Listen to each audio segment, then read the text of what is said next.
Zita. Hello, Alberto.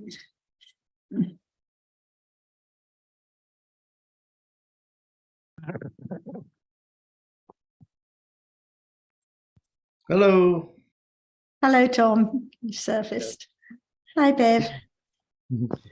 I don't know how long we spent. We drove for 5 hours today, so More than. yeah, more than. Had a long day and went for a long walk with a group, so we may fade before you guys finish.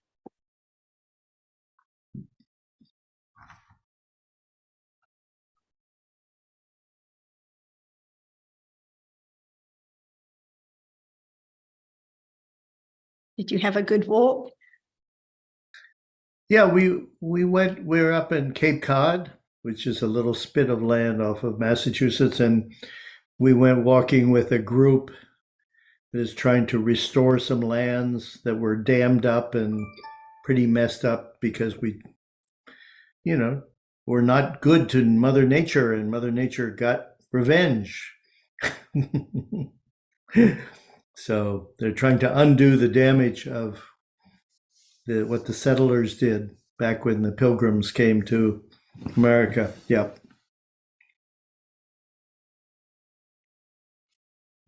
Beautiful countryside there. Cape Cod is an amazing area off of Massachusetts. Very special place for us. And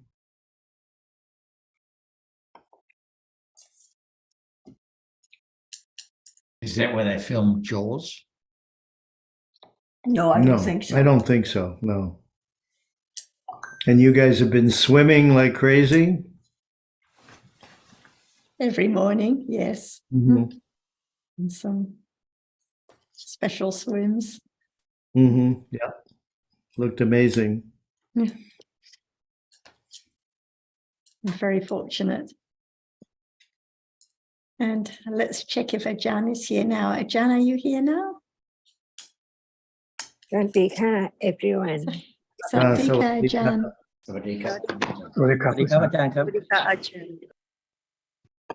Have you been reading anything recently, Tom, that we can spin into a Dharma topic?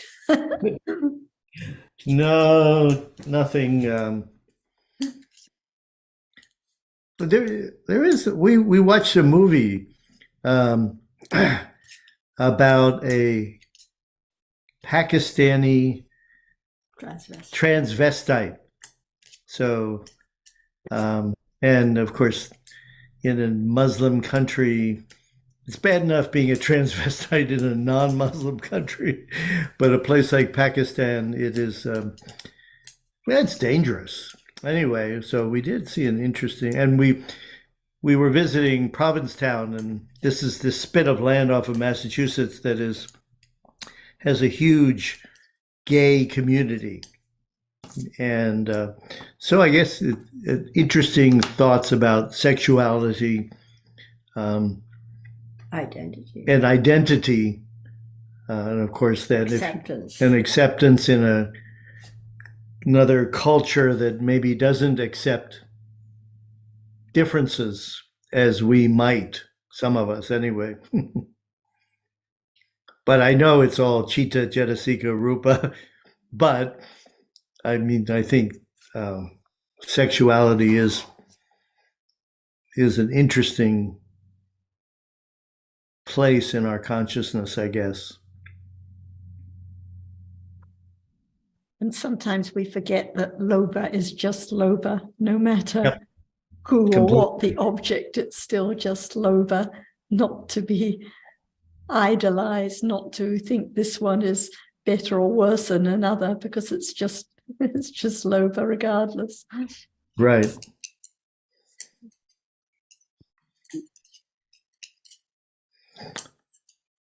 Yeah, my worldly distractions of thought. Mm-hmm.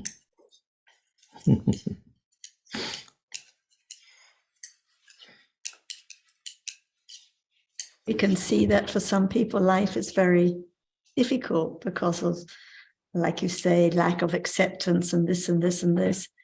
But in the deepest sense, the difficulty all comes down to the ignorance and attachment. But did the Buddha talk at all about, those kinds of differences that are in society? I mean, why do men like women, or why do men like men? It's not just a simple form of attachment. There's something there that I don't think is necessarily by choice. Then again, nothing is. Yes, exactly. No attachment is by choice. It's by Right. accumulation. Yeah. Yeah. So attachment to another gender or the same gender, but it is pretty It's obvious. It's the same mental factor, but a different object.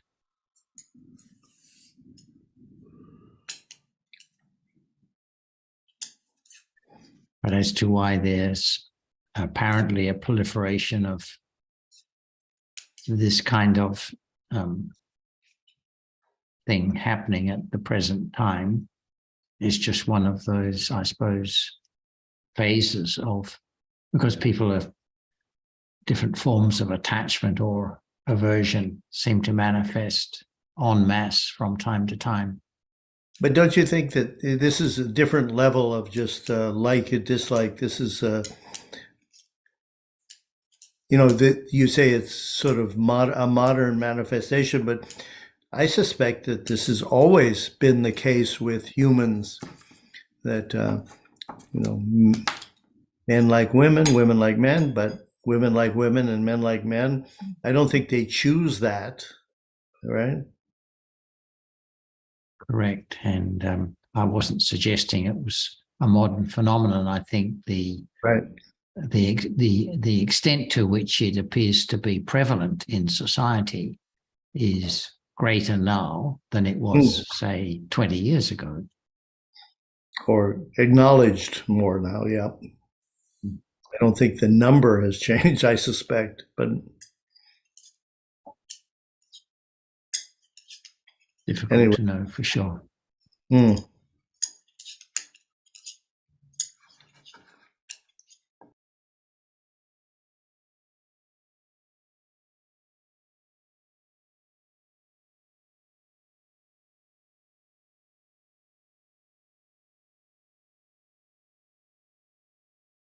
different accumulated tendencies and habits and likes, for sure, like the liking for durian, which is accumulated, but for some people they don't like it at all. They like different kind of fruit. So we can see how that tendency, that habit, that particular liking is accumulated, and the object that is particularly strong object of attachment for one is not for another. So I think it's the same lobha manifesting in different ways by different tendencies, different habits that have been accumulated, not just in this lifetime, but from life to life. It's hard to believe that the like and dislike of durian would be on a level of someone who, I mean, when we're born, of course, most people have no gender identity, but when we mature, most people end up on one side more or less or the other of the spectrum, but that's not durian liking or disliking. It's a different doorway for a start. Yeah.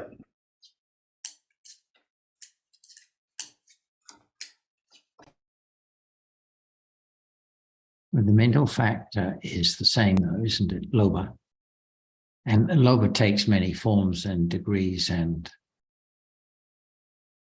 like similar to dosa, dosa covers a wide spectrum from mild irritation to strong dislike, hatred, fear, and so forth.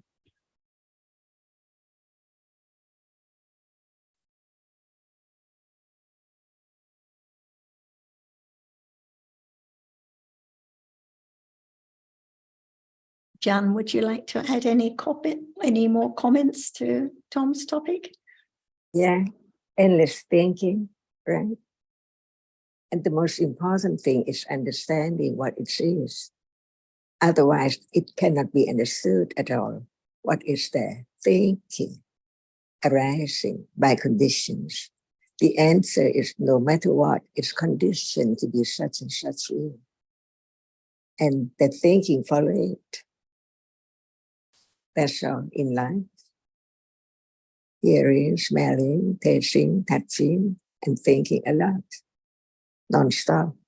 Keep on going on like this without any understanding of what is there by conditions.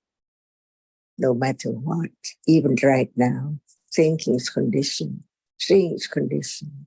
Without condition, nothing can arise. And what about ignorance? Not understanding anything around at all. It's there by conditions and then gone, and then the end is death, and then arise again by conditions, on and on and on, years and years ago.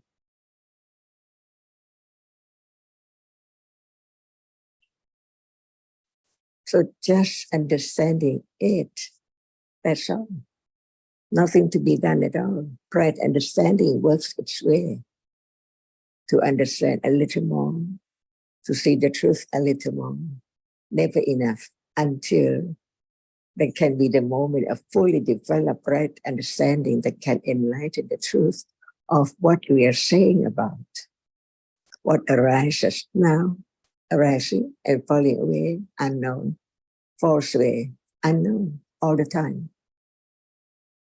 What about being able to understand the truth? That's all. No other thing to be done at all. Nothing to do. Just understand the truth by conditions, without hearing, considering.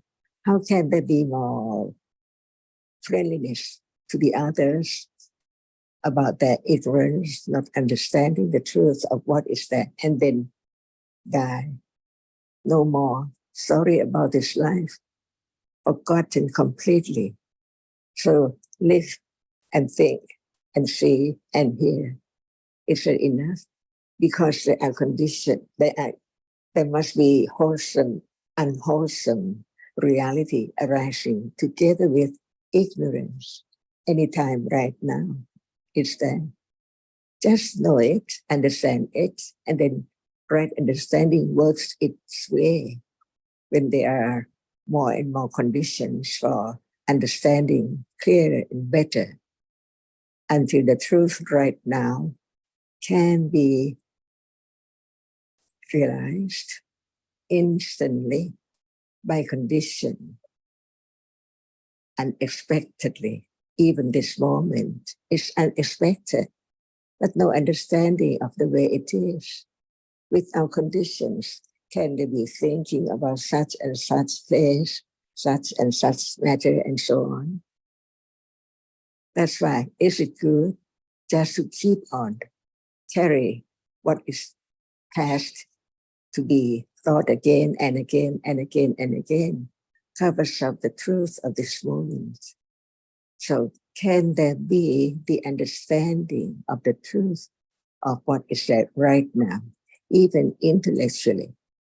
But right understanding is there, beginning to develop, to understand no matter what happens, no matter what is there, no matter what one is doing or the other is doing, whatever it is right there can be known as it is. Better than not understanding the truth of what is there, even right now. It can be understanding. And it depends on very careful considering about the truth, because the truth is so very subtle. But if we don't understand the subtlety of what is there now, arising and falling away, how can there be moment of realization, the truth? By then, no more wrong understanding of what is there as it is, little by little, until the moment of enlightening the truth of the Four Noble Truths. And this is the path leading to have moment of understanding the truth right now as it is. The blind cannot see what is there. So ignorance cannot understand what is there. It's the dream world about what is there all the time. And when will it be the moment of waking up to understand that it's just like a dream, never different, because as long as the one who dreams does not wake up yet, it's taken that what is there is so true, but in truth, it's only thinking about it. So now thinking about that which is seen and heard, smelled, touched, and tasted, that's all. In life, only that is not true. Just experiencing one of the six doorways, and then not experiencing them, but there must be the reality which is there, unknown, that it is there from birth, arising and falling away, experiencing an object, unknown object, until they're conditioned for it to experience what is there through the eye door, ear door, and so on. And then the end of this life, and start again, begin again, ignorant again, on and on and on. While there can be the words of truth about it to be heard and carefully thought about it to understand whether it's true or not, only that it's true or not. And right understanding understands what's right, what is true, and what is not true. Just beginning to develop the understanding of the confidence of the truth of what is there. For example, right now, seeing arises and falls away is true, but it's not directly experienced yet.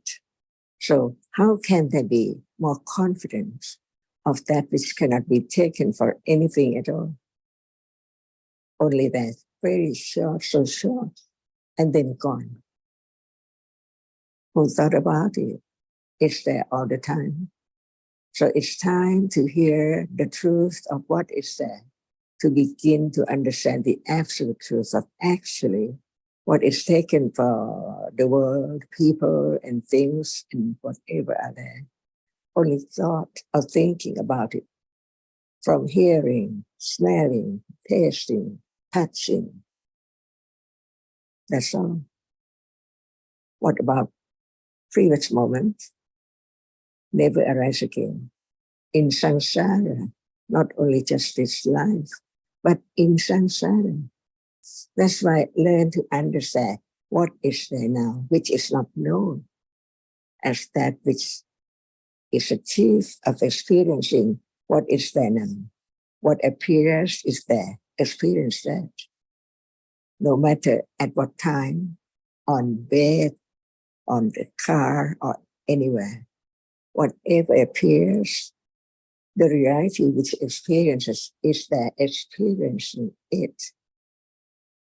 That's why beginning to understand the truth, to be conditioned for thinking a little more about the truth. It's there now, what we used to talk about, citta, vijnana, and so on. It's there. And the word about it is, it cannot be taken from anyone or anything because it's gone. Sunyata, completely uncontrollable, anatta. Just this, on and on and on. That is the way to attain the moment of enlightenment for Arya Satya. Because it's not just to be heard, it's just to be sure to experience it directly, because there is understanding of the truth, that the truth is the truth. Otherwise, life keeps on, go on with ignorance of what is there, when it's there, now, anytime.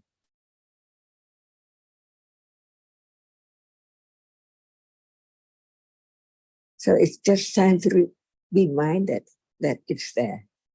The reality which experiences now sees, and then hear, and then touch, and then think, and so on. Learn to understand what is there at moment of seeing. Not only seeing, there must be conditions for seeing to arise. Nothing can arise without conditions, proper conditions for such characteristic, such reality to be able to arise. And it has arisen all day.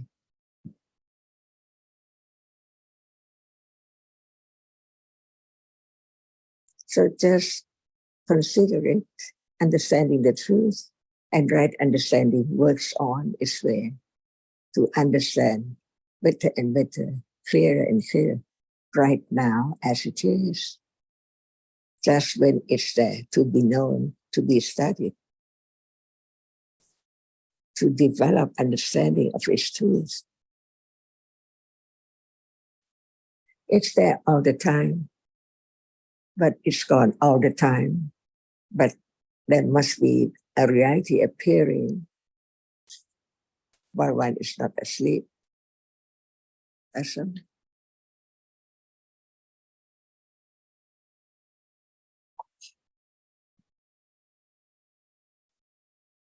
See what is there at moment of being asleep. What appears, why not? No thought about it. Whatever was there in the day gone, not even to be object of remembering. So life is just like that. When nothing which is experienced does not show up or appear, no thought about it. Where is that? Which is there from the very beginning of life, the first moment of life.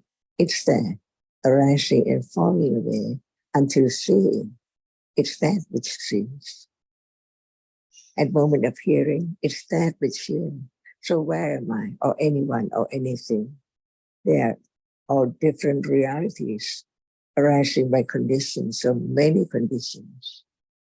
Learn to understand what is there in truth at this moment of seeing. See, the I base does not appear. The Cetasikas, mental factor, which condition Citta to arise and arise together as one Pacaya, Sahajata Pacaya, arising together, experience the object together. But the chief of experiencing is that which arises to perform the function of seeing what the object is so clear. That's why it is the chief of experiencing, only that. So at moment of liking, attaching, it's there. The reality which experiences the object, but it's not that which likes or dislikes. Different ones all the time, unknown in life, years and years ago. What are there now? Seeing, and the object which is seen, and the other reality unknown until the enlightenment of the Buddha. And he taught about the truth to be known, to understand the truth. What appears can be known, but that which does not appear cannot be known. At moment of talking about this and that, is there a moment of attachment to that unknown, but it's there. That's why beginning to understand what is meant by the reality which arises and attached to what object when it appears. For example, seeing right now. Seeing arises just to see only a moment. The other moment before it or after it, which experiences the same object, does not see, but it can experience the same object because of so many factors for it to be able to have that object to be known. But it does not see. See, is it true? Before seeing, there's no seeing, and then there is seeing, and then seeing gone. But it's so very rapidly, and imagine, no one can imagine how fast it is. But is it true? Study just a split moment. What is there? See, it seems like that is seeing all the time. Is it true? If not true, why it's not true? Understanding more and more about the conditions for what is there arising, different conditions too, by different manners of condition. And this is what that is not known from birth to death, from life to life. But it can be known, that's all. It can be known. Should it be known? It is worthwhile to know. It is so precious to understand that which is unknown from life to life. Even it's there, like seeing now. That's why we can talk about whatever is there, to have firm confidence of the truth of the reality which is there. For example, seeing now. It says, how come? Before seeing, there's no seeing. And then there's seeing by what? No one conditions it at all, because actually what one thinks or takes it for I is only different realities arising from moment to moment. Unknown.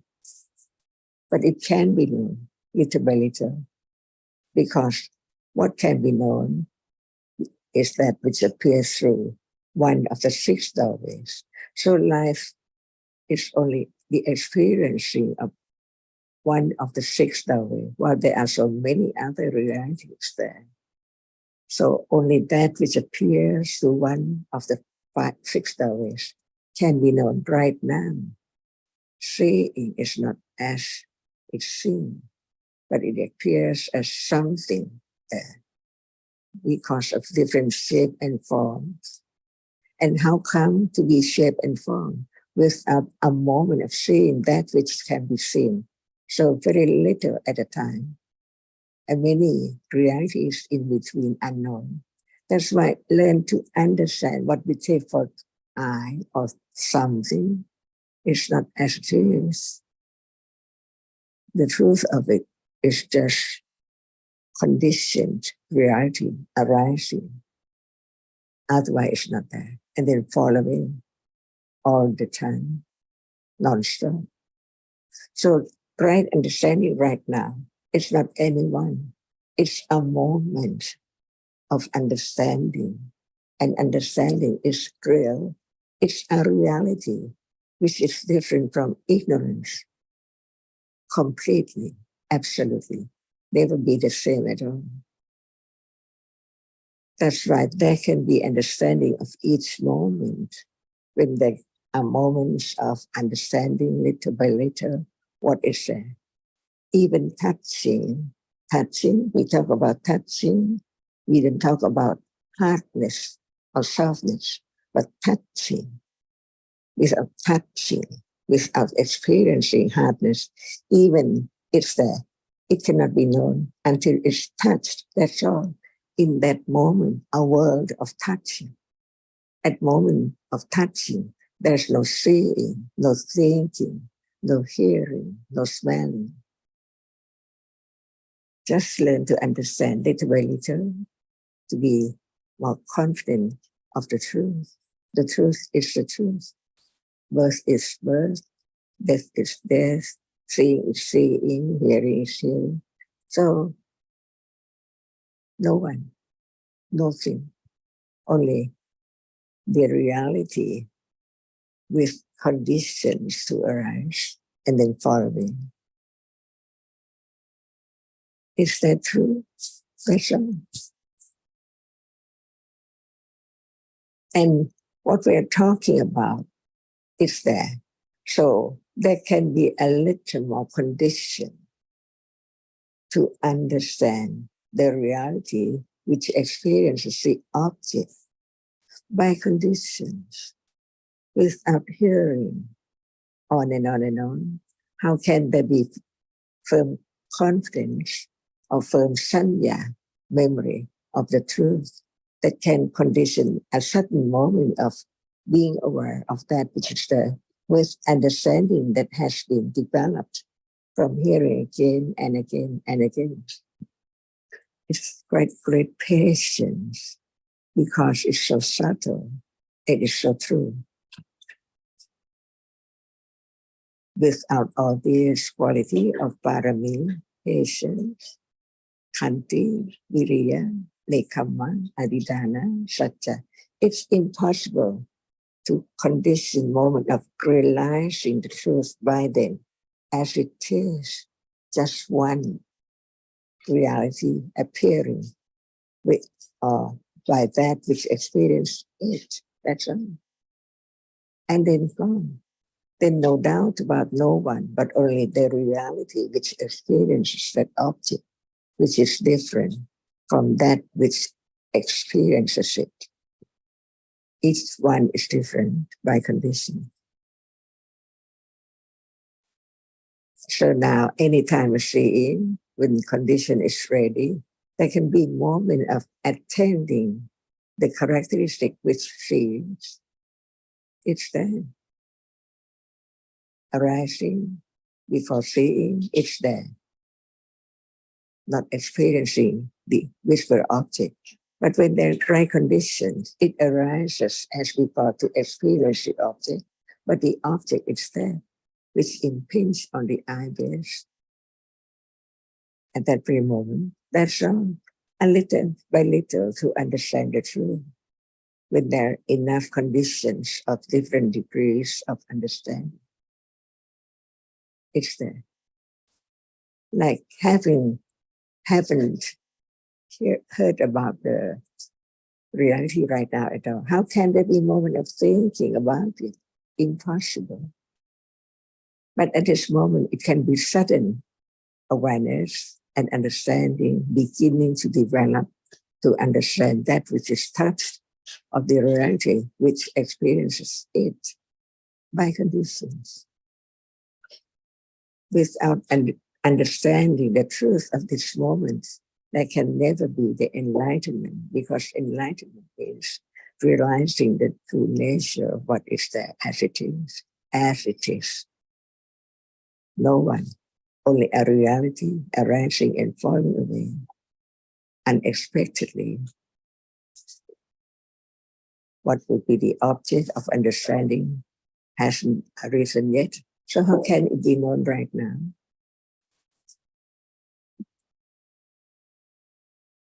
Unexpected moment all the time. That's why the word in Tipitaka is pop up.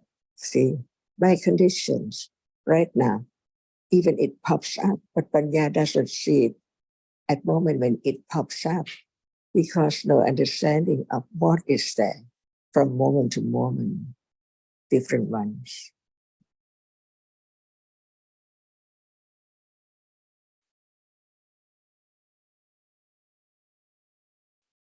So many words to be studied to understand it little by little, because what is there now, it's what Buddha taught about the truth of it that can be realized. It can be. What about the conditions for it to be?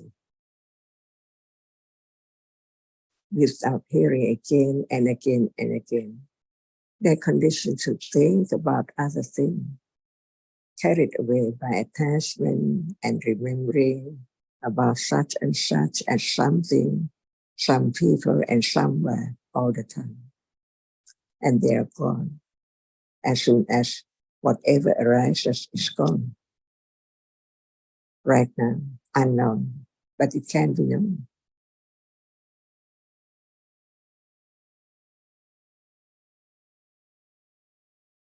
So listen again. It's that seeing, what is it? Beginning to understand the reality which experiences it, the seeing, or it seems arising just to see and then gone. No more. in such split-second moments.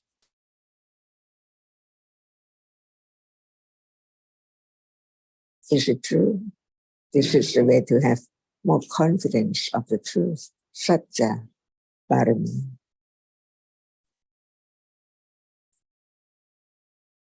It's the Virya now. See, we learn about what is there. What is Virya? It's a reality. It's different from Chitta. It's not the chief of experiencing the object. It cannot be attached to anything it does not like, but it is Virya. See? And when will it arise and when it does not arise?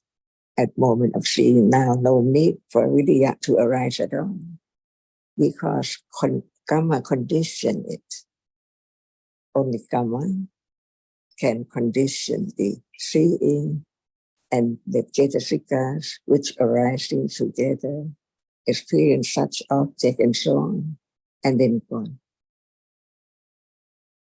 More than that, about the mental factor arising together with the moment of seeing, it's there. Before there can be the wearing away, little by little, of the idea of I, it has to be moments of understanding a little more of what is there as it is. Beyond expectation, the truth is such as we heard.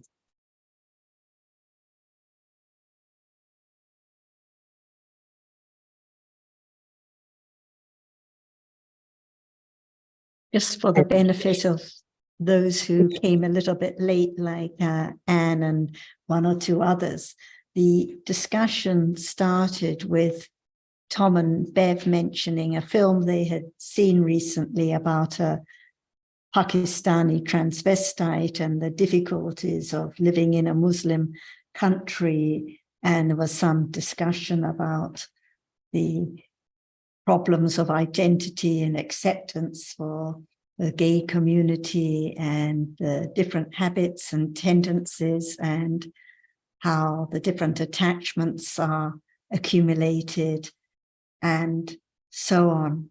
And Ajahn's comment was that it's all endless thinking about this group or that group, thinking that is conditioned.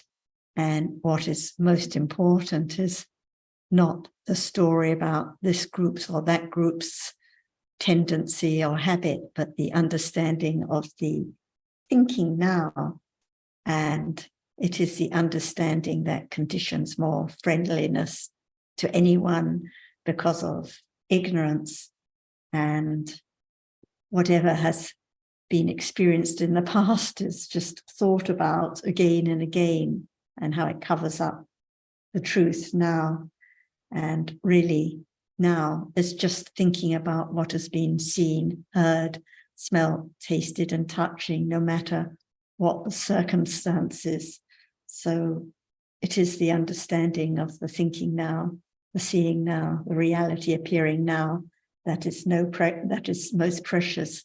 Otherwise, we talk about the others' accumulated attachments, but right now we're carried away by the attachment, remembering and thinking about this group of people or that group of people, this story or that story, when actually it's all gone. So it's just seeing now, just thinking now. So I found it very helpful discussion. It's good when people bring up topics like Tom and Bev did about the film they've seen or the book, and we bring it back to understanding of Dharma now. So thank you, Ajahn, and thanks, Tom, for bringing up the topic.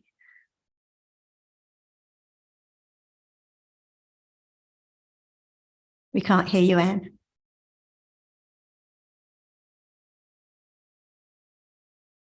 Try again, It's Anne. all about letting go. Enough understanding to be able to let go. I'd certainly never thought about the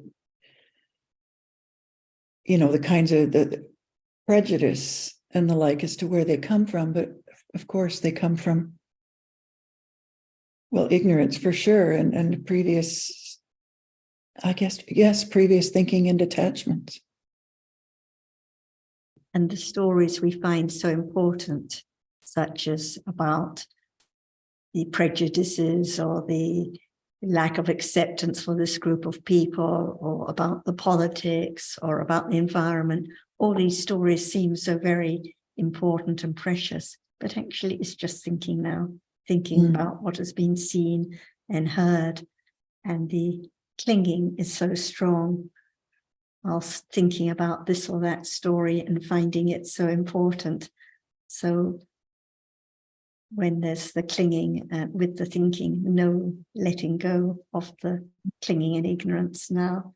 So that's why only understanding can let go of the clinging at this moment. It's easy to see and judge and tell the other's clinging and the other's ignorance, but what about the clinging and ignorance now? Thank you.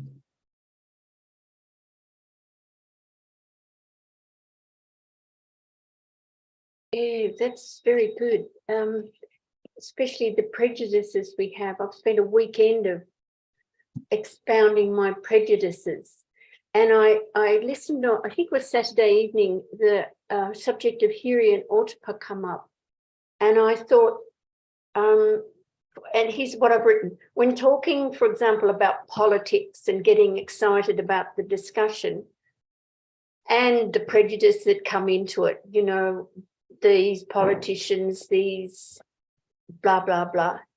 And I thought, well, I thought about it after, and I thought, oh, I do wish I would zip my mouth sometimes, but it just keeps coming out.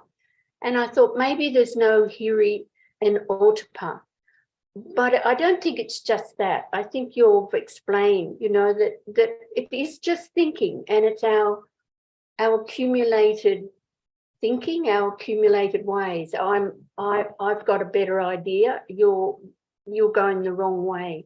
So it's that this has been quite topical for me. So thank you. I'm not sure that, well, Hiri and Ottappa seem to be the consciousness and maybe the reins that pull it in, but I don't know. I do think, pointing to the fact that there's a lot of thinking going on and a lot of accumulated prejudices regarding the way other people are. So I think that might have explained that little question for me. Thank you. Very good. And at those moments, and most moments now, when there is thinking with ignorance and clinging, there is no Hiri and Ottappa. There is the opposite Ahiri and Anottappa, Ahirika and Anottappa, because there's not any seeing of the harm or shame of the clinging with and the thinking at those moments. There's not any seeing of the danger of accumulating that tendency of just thinking with clinging on and on and on. So Ahirika and Anottappa arise with all akusala chittas. With all akusala, and Hiri and Ottappa arise with all kusala. So when it's not kusala, when it's akusala thinking, like most of the time, it is Ahirika and Anottappa are there, not seeing the shame of that kind of thinking, of the attachment, not seeing the harm of that tendency accumulating on and on. No matter whether one speaks out or keeps quiet, doesn't matter. Ah, of course, yes. So because even still be going on. Even you tape your lips, but still there's that thinking and with attachment, the thinking with the aversion about how people are, or this or that, or the judgments. So the tendency is still there. The of course, yes. Ahirika and Ottappa are still there. Right. Because, sometimes after a conversation with someone, even strangers, and I come away and I go, oh, shame, there I go again. But, you know, I may not say anything and still have, as you suggested, ahirika and anotpa. Certainly. And at the moments of, oh, shame, there I go again, isn't it just more clinging to the self and more dosa about what occurred when it's actually all gone, all gone. Right. Yeah. Yes. Yeah. Very good. So back to what Achan was saying about the, you know, the jittas that arise and fall, and we know nothing about them until there's developed understanding. So is it because we don't know the arising and falling away of that which experiences, that there's this strong idea of self, that it's self that's doing the seeing, the hearing, or does it involve other jeta seekers as well? It's not just not knowing jita. There's lots of jeta seekers that I imagine also, for example, sanya, maybe. I don't know. What would you say? Yeah, lack of understanding the nature of jita now, a lack of understanding that it's just the reality that experiences, that is the chief in experiencing the object, which, as you say, is gone instantly. So only when the idea of permanence, there's no more idea of permanence, there's no more idea of self. That's why they're both eradicated at the same moment at the stage of Sotapanna. So while there's an idea of lastingness, the seeing lasting for a while, the pain lasting for a while, the thinking lasting for a while, then for sure it's taken for something, for someone, my experiencing, my bad behavior when I spoke out, and so on. So understanding that there is chitta at every moment in life, even when the object is not apparent, but this chitta arising and falling away all the time, is the way that there can be gradually a little more letting go of the idea of something, someone experiencing, and something, someone lasting. But I'm sure Ajahn will speak more on this topic, or anyone else. Now we little by little, letting go ignorance. At moment of kusala and right understanding, there cannot be a kusala, clinging, or loba, dosa, and on and on. So what is there at this moment of understanding? If there is no understanding of seeing, can there be moment of understanding that seeing is conditioned? Understanding the condition for seeing is the moment of gradually letting go the idea of I can see, or I will see, or I am seeing. Is that right? It is not just like doing something and it's suddenly letting go. Impossible. Thinking about how much accumulation of ignorance and all kinds of akusala and also kusala to condition moment of seeing the benefit of hearing the truth, no matter it's quite far, far away, when there's more and more understanding. It's so long, very go on further, further away from what is there now. Until less attachment is there, because at moment of attachment, it hinders the understanding because it clings to the idea of self. That's why when there is understanding, at moment of understanding, it let go ignorance, little by little, not other moment at all. And for Hiri and Ottappa, why don't we lie? We do not lie. We do not steal. We will not take the other's property. See, not I or anyone at all. And why do we listen to the truth without shame, that ignorance is so very, it should be get less and less because it's there more and more each moment and so on. So it's not I who see the danger of not understanding the truth and is shame of that ignorance which cannot understand the truth. Conditioned moment of seeing the benefit of understanding, more or less, depending on right understanding. So it's the hearing, shame, and seeing the danger of ignorance, otapa, no one there at all. But at the moment of akusala, not shame to be akusala, not seeing the danger of being akusala. So it's time for ahirika and anotapa in the day. That's why learning to understand that hiri is not citta, otapa is not hiri, and so on.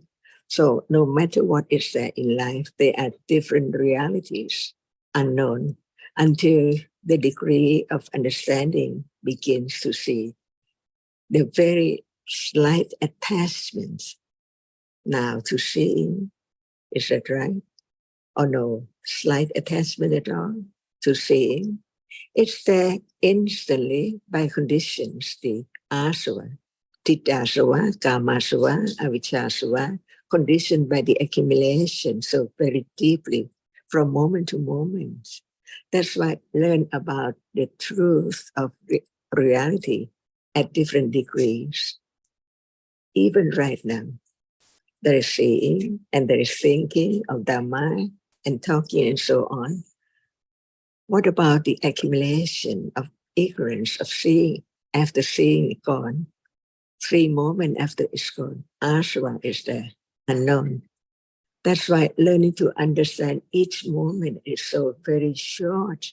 Even so, it can be known little by little to understand the nimitta, the sign or the mark of what is there as it is, not the other. Like hiri is not otapa. That's why in life one can see the moment when it's there. To be afraid of the result of akusala, one does not perform such unwholesome deeds. At that moment, who knows what condition the moment of not doing a deeds because of hiri, so shameful to do that, or otapa, seeing the danger. That's why there are different realities, but they have to go together. That's why only a moment of kusala, wholesome moment, it needs or it has to have different condition and different cetasikas to condition such moment. And the result of it is different for sure.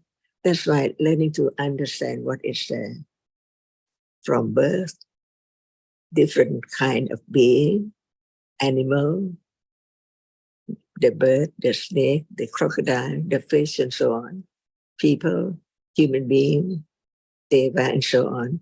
There must be different conditions. And the condition is not the results, but it can condition any moment to be result of it by condition when it's time for it. Ready to produce results or to condition moment of the result. It's there as seeing right now. But who knows what karma conditioned this moment of seeing such different thing and hearing and thinking differently. But there must be conditions for whatever arises. And this letting go, the idea of no understanding of what is there by conditions at all, little by little, because ignorance has been accumulated so great, so thick, so firm, that it has to be touched with right understanding gradually, little by little, to move away ignorance and attachment and other kind of kusala by conditions, the degrees of understanding. That's why at moment of not telling a lie, it's not anyone, and it's not citta, it's not the moment of seeing, but it's there, not doing ill deeds because of shame or seeing the danger of the unwholesome deeds and so on. No one there at all. That's why have firm confidence of each reality. Pitta is not any kind of mental fact, other mental factor at all, because it is there. The chief of experiencing what is there, no matter what, anytime, anywhere. And the other reality arises to be ashamed of akusala and so on, or at moment of kusala, no one there. But it has to be so many mental factors which are wholesome to condition such deep or such moment of kusala. See, to learn to understand the truth and understand whether it's true or not. This is a firm confidence of the truth, to understand the truth of it. Seeing is not shame or is not fear or hiri and ottappa, but it experiences the object no matter what are they appearing, shame or life or dislike or pride or ego or whatever is there.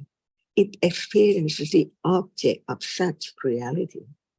So they arise together, performing their own functions, different modes, different reality, to understand, to let go the idea of self, that what which that cannot be taken from I or anything at all. It's just different realities from moment to moment. Learning to understand whether it's true, different kind of birth by different conditions, and what is there in life are different by conditions for each one, for each accumulation. But what is there is the reality which experiences an object. So there must be that reality in life all the time, experiencing an object, no matter why one is sleeping or when one's at moment of waking up and seeing right now. And there must be the reality which arises and experiences the unknown object. When visible object fall away, how can it be seen anymore? So what is there? Is the reality which experiences the object which is not seeing as before, until there are conditions for other moment of hearing, of thinking, but it's there all the time. Letting go the idea of what is there before seeing, and what is there after seeing, and what is there now before seeing and hearing and then thinking. They are there unknown, and it can be known that seeing is not hearing, but the reality which experiences, which arises to experience an object, experience different object by conditions. If the object is not known or the object is known. At moment of sleeping, what object appear? None at all. But the reality which arises and falls with, keep on experiencing the object, which is the object of moment of birth and moment of death too, the same karma and so on. It is still I who hear about realities until there can be condition to understand what is there, which is taken for self, like feeling, present feeling or unpresent feeling, and memory sanya. Without sanya, how can there be the idea of what is there? Even it's not like the normal sanya, abnormal one, but it remembers as it is when it arises wrongly or rightly, or depending on the degree or the characteristic of sanya. No matter one have a very good memory, but with ignorance, not understanding the truth of it. That's why life is so very different from moment to moment, even in one person. What we take for a person is the accumulation of the arising and falling away of the citta, which arises and experiences an object. That's all. Letting go ignorance, little by little, until what appears is the object of understanding, that it experiences the object by way of attachment or by way of liking or disliking and so on. But it's there by conditions, different ones, from moment to moment. Is that true? That's all. So life goes on with ignorance or a little more understanding until the understanding can understand whatever is there, even intellectually, but it's not wrong. At that moment, hiri and ottappa, at moment when it's there. But when ignorance is there, ahirika, no shame, no fear, no understanding of the danger of akusala. So learn more about what is there as not just the citta, the reality which experiences the object, because there are many realities that appear in life too, each moment, depending on the degree of that characteristic at that proper condition for it to arise. For example, at moment of seeing, there is not just seeing.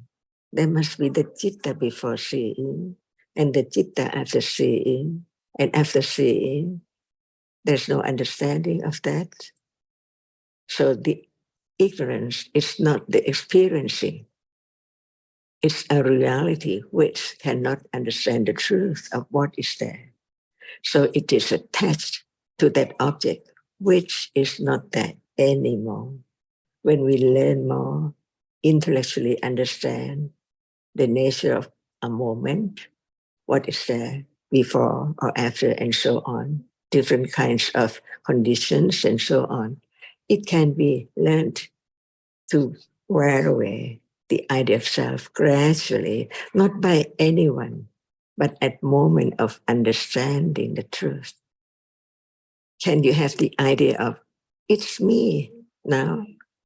When there's the understanding of what is seeing, it's a reality which is conditioned to arise to experience the object, what it's seen. It cannot know the shape and form of what appears now, because at moment of seeing, it's only moment of seeing that which is seen, which cannot be any shape or form at all. That's that which is seen. So very short. And how tiny it is. And what about the seeing? Not at all shape and form, color or smell. It's there. So we learn about what is there, little by little, at each moment. For at moment of seeing what is there.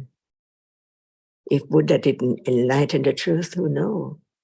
The conditions of the arising of seeing, the sahasatapacchaya, the mental factor, and the far condition like karma, it does not appear as this is the karma, what result of what karma. For example, seeing right now without conditions to experience pleasant or unpleasant and different degree of pleasantness or pleasant object, different degrees of unpleasant object by conditions. Nobody can change the way it is because it has a reason already. Even thinking, it has a reason already by conditions for such thinking. All are conditioned. As long as there are conditions for whatever arises, it has to arise. So how come to have ignorance and wrong understanding be eradicated? Is it possible when there is the understanding of the truth, little by little, gradually, when someone said that it has to be the one who creates or the one who sees because it's me who sees, do you believe that? Is that true? What is the one? If seeing is a person who sees, where is it when seeing's gone? Never to arise again. So just learn to understand what is there in life. Any moment, there can be the understanding of such different moments with hiri ottappa, without hiri ottappa, with attachment, without attachment. What degree of attachment is there in life? Unknown. The degree that it is not known, like seeing right now. After seeing, because see, imagine, it's just a moment. How short such moment in split second is. And how short that which is seen is, it cannot be any shape and form at all. So we live the world of ignorance and attachment without understanding the truth that it's there in split second and then gone, never to return, never to arise again in samsara. But what is there is accumulated to condition such different characteristics in any life, any moment. So now we talk about hiri, ottappa. See, why doesn't one kill? Is it I? And when there is a killing, is it I? Or each different moment by conditions?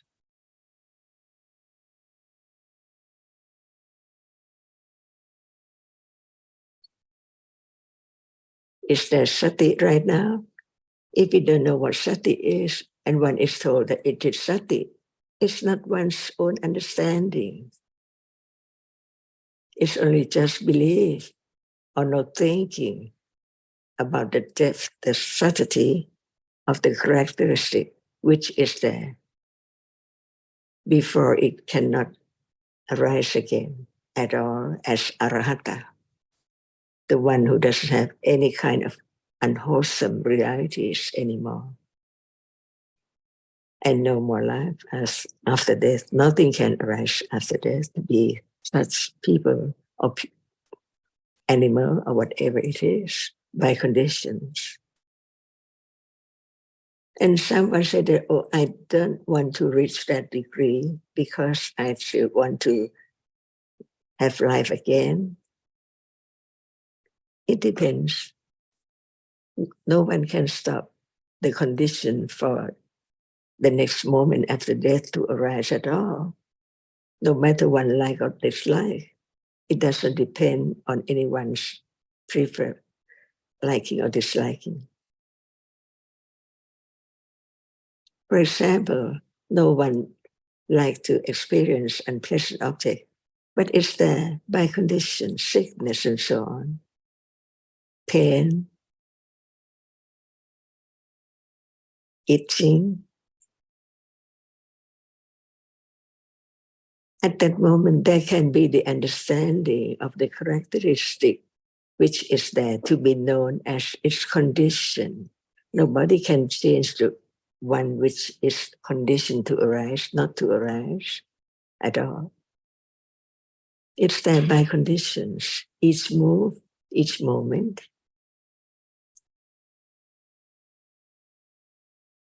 So why don't have compassion for the other's ignorance and unwholesome life? By conditions. As that can happen to that person, why not? With their conditions for what we take for I or us. Who knows? It's known when it's there, but without understanding, it's not known at all.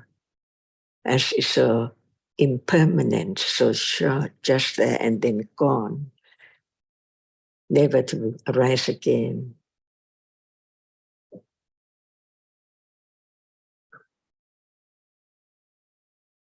So just live to understand the truth and help the other to understand, share the understanding with the others too. because it's so precious in samsara. And there are conditions to hear the truth, and it depends on the accumulation, how strong confidence to condition, a little more understanding from hearing, considering, reading, discussing, and so on.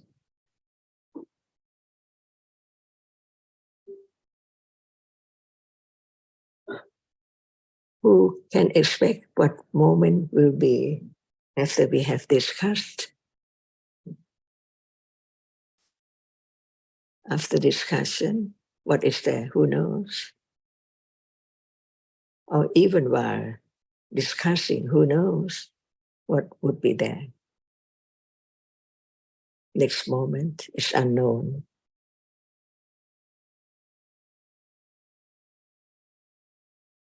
So is there I or someone,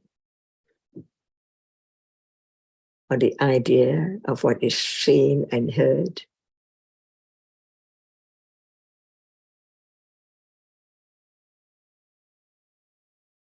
Well, there is an idea of what is seen and heard. And you mentioned before about sharing the Dhamma with others. Yesterday, a neighbor visited me, and she's very much a Christian. And I was a bit shocked with the story she was telling me and her belief. And all I could say to her, because she was saying it gives her so much comfort to know the Lord is waiting for her, etc., etc. And all I could say to her, well, I'm glad for you that you're comforted. But even in saying that, I thought the view that she holds is incredibly wrong. But I can't say that to her. I didn't want to say that to her because I don't think that would just upset her. And so sharing the Dhamma, it really has to be with people who are willing to listen and actually ask questions, I think, because otherwise it's people just change the subject. And it's not you, it's the understanding of how can one help the other. Right, yes, of course, it's not me. There is no me.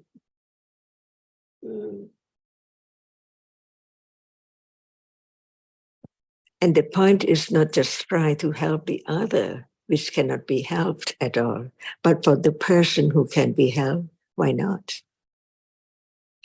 Yes, exactly. For those that appear to be interested once the conversation starts and questions are asked, that's when it's very easy to share.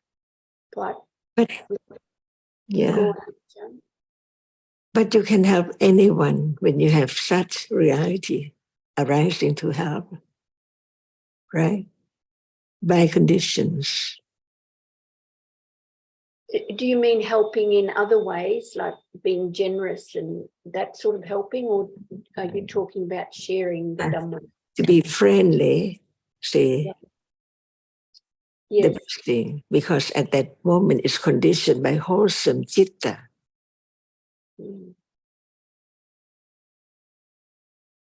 Yes.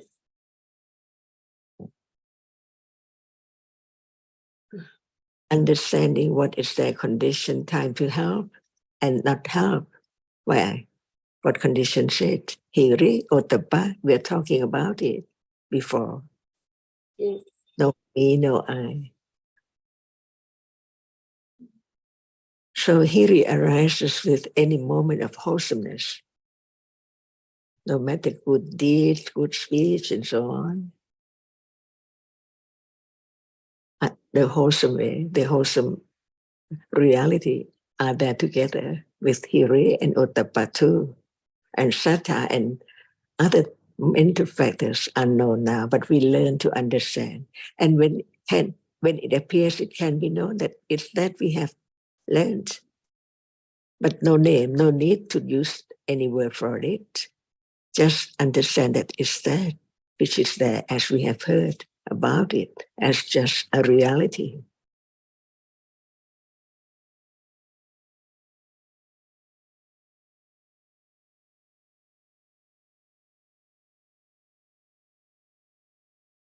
A little more understanding, a little more development of understanding what is there in life until it shows up as it is to different degrees of understanding. So true, so real.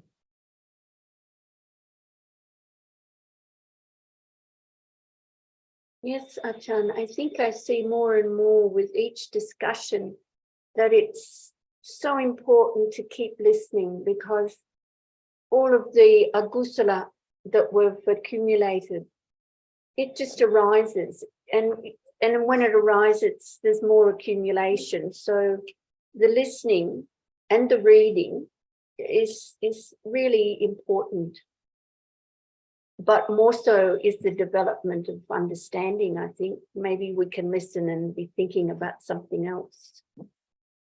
And there can be deeper understanding at moment of being aware of what is there with right understanding now. Yes, that's one.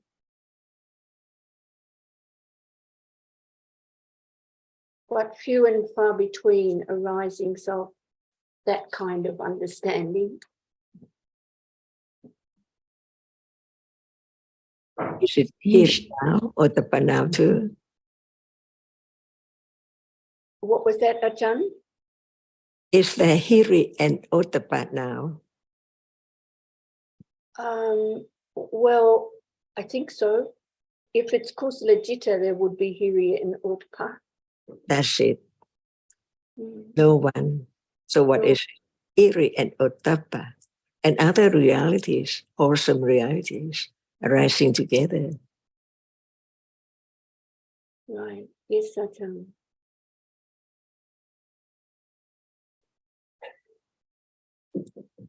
Yes, and usually when there's thinking about the other's prejudices or lack of acceptance or this or that, then at those moments, no friendliness, no kindness, no understanding of their difficulty or ignorance. So no hiri and ottappa, those moments of thinking about their wrong ideas or prejudice. So it's the opposite of when there's friendliness and kindness. And there's hiri and ottappa, those moments, guarding from akusala.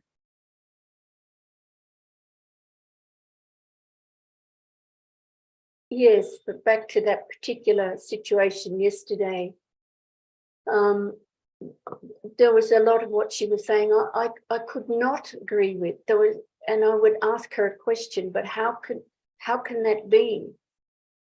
Because I was interested to hear, you know, how she explained what she was saying, but really it turned out it is a total belief in something that she couldn't explain properly to me.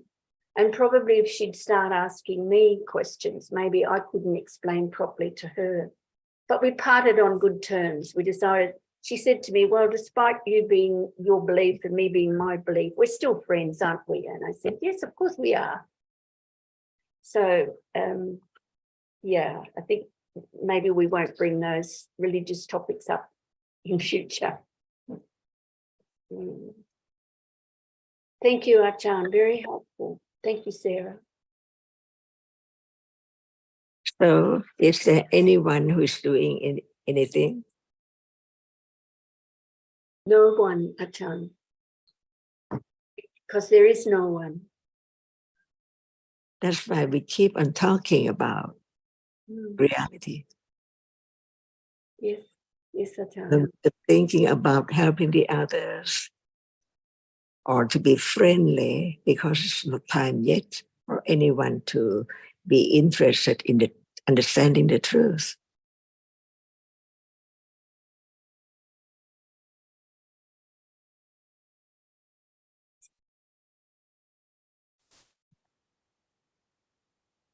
And it's no one, it's right understanding of the proper time, proper words to help the others. When time comes, when it's ready, that's all.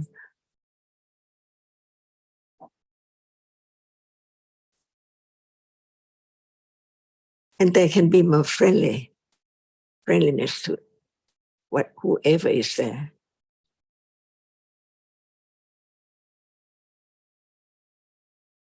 Yes, I think it's a lot.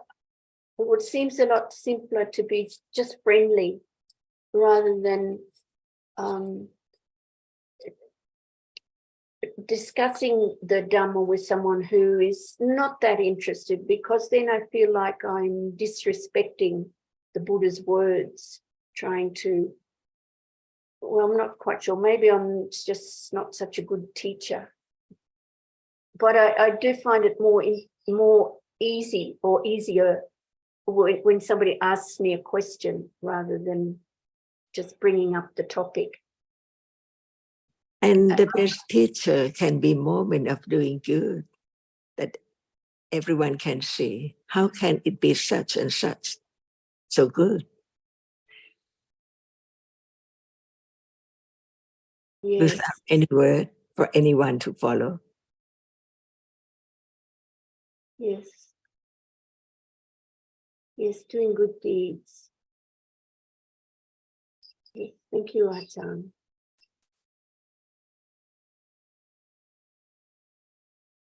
All depends on conditions.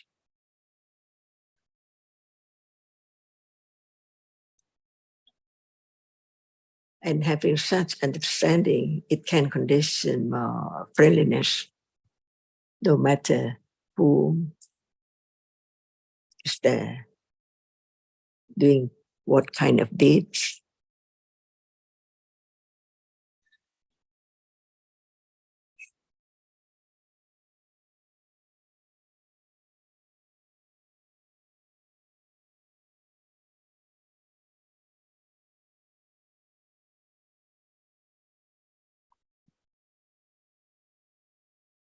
Well, I could see sometimes there's very noisy birds come around, and sometimes I have to go out and tell them to go away because they're very shrill. But other times I'll go out and I won't tell them to go away. I'll just tell them, can you be a little bit quiet, please? I know they don't understand me, but I feel like they're just standing there and saying, look, a little bit quiet, please, rather than hushing them away is a little softer than telling them or you know, shaking my hands at them and telling them to go away. So I seem to be bothered less by them these days. And I think they've got the message that, well, we've got to be quiet around her house. That's another story. Is it according to what you think? Or no matter what, no one can do anything at all. Only conditions for birds or for whatever. Can it understand? Or if it cannot understand, what can we do the best? To have kusala chitta, the best thing. Never be shaken by any situation.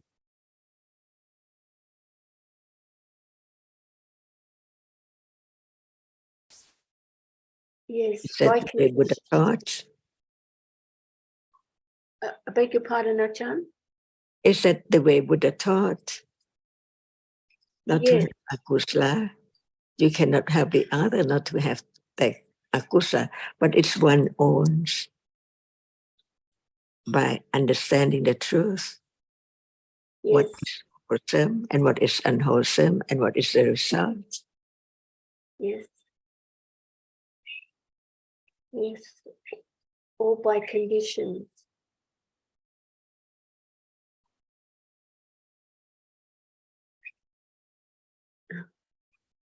And that's the way to let go ignorance and all other kinds of unwholesomeness at moment of being kind, being friendly, being understanding person, what is there as it is, and have kindness or friendly.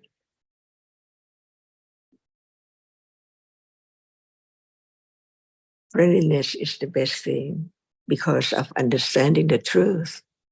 No one would like to be unwholesome, to be bad person, but by conditions, because no understanding of the truth, because the accumulation of ignorance and unwholesome reality from moment to moment can be said just right now.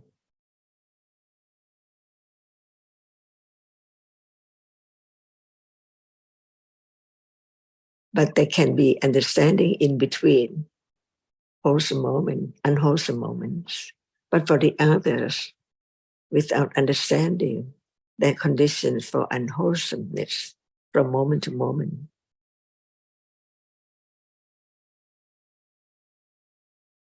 Like seeing followed by akusala, hearing followed by akusala, thinking by akusala, and so on in a day. It's difficult to know when it's, well, I think it's, difficult to know when it's kusala, because I think there's a lot more agusala in a day than kusala. So, and because it arises and falls so quickly, it's hard to know when there is kusala. Understood? Oh, I'm sure it can be understood, and but I'm not certain that what I think is kusala is actually kusala. It's not you who know, but it's the understanding of that very moment as what is what. Yes, For Ajahn. example, right now, after seeing there is asva, avijjasva, tittasva, who knows? But by hearing about it, when it's so when it's not as heedless or careless as usual, because there can be a moment of thinking or understanding that it is as kusala, but all depends on different degrees of understanding, whether it can arise to know it, or when time goes on for some time, then they can be thinking about it later and so on. All depends on conditions. That's why among all conditioned realities, right understanding is the most precious reality. Yes, certainly, Ajahn.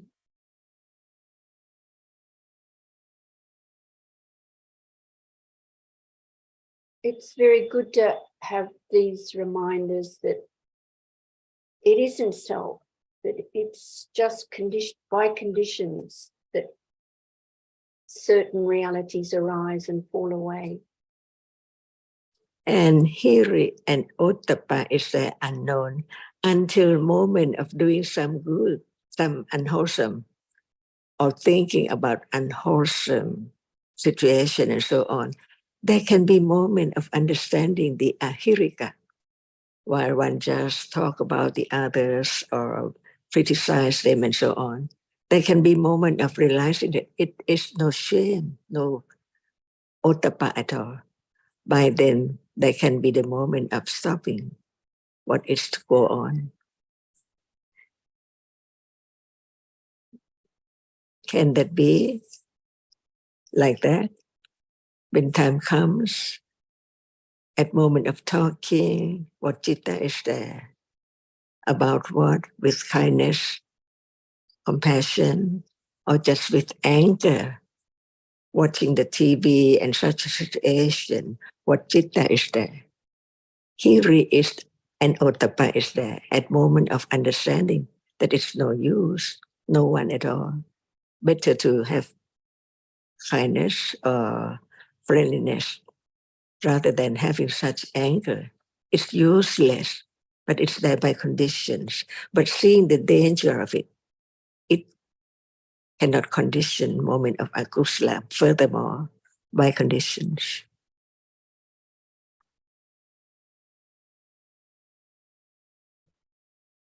Can it be?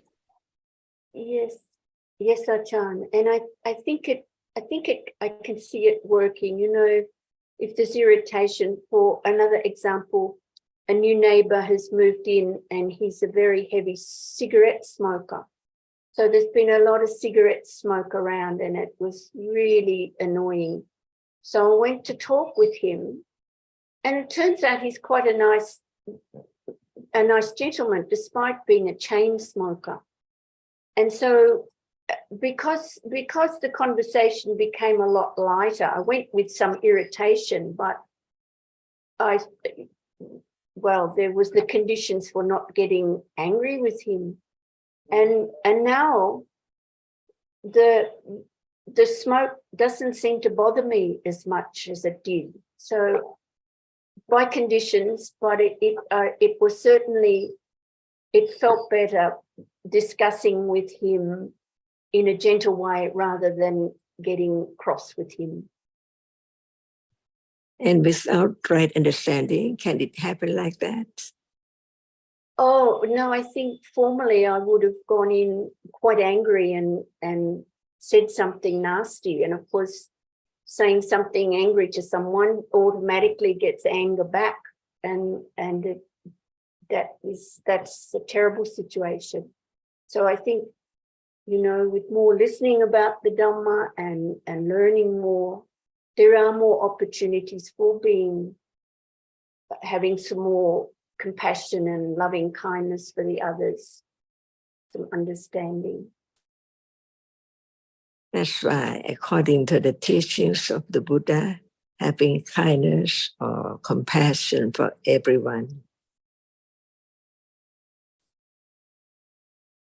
Yes, Ajahn, definitely. So I think that the time is up. Yeah. สวัสดีค่ะ Sawadee ka, Ajahn. Thank you. สวัสดีครับอาจารย์ครับ ขอบคุณมาก Thank you. ค่ะ ขอบคุณครับอาจารย์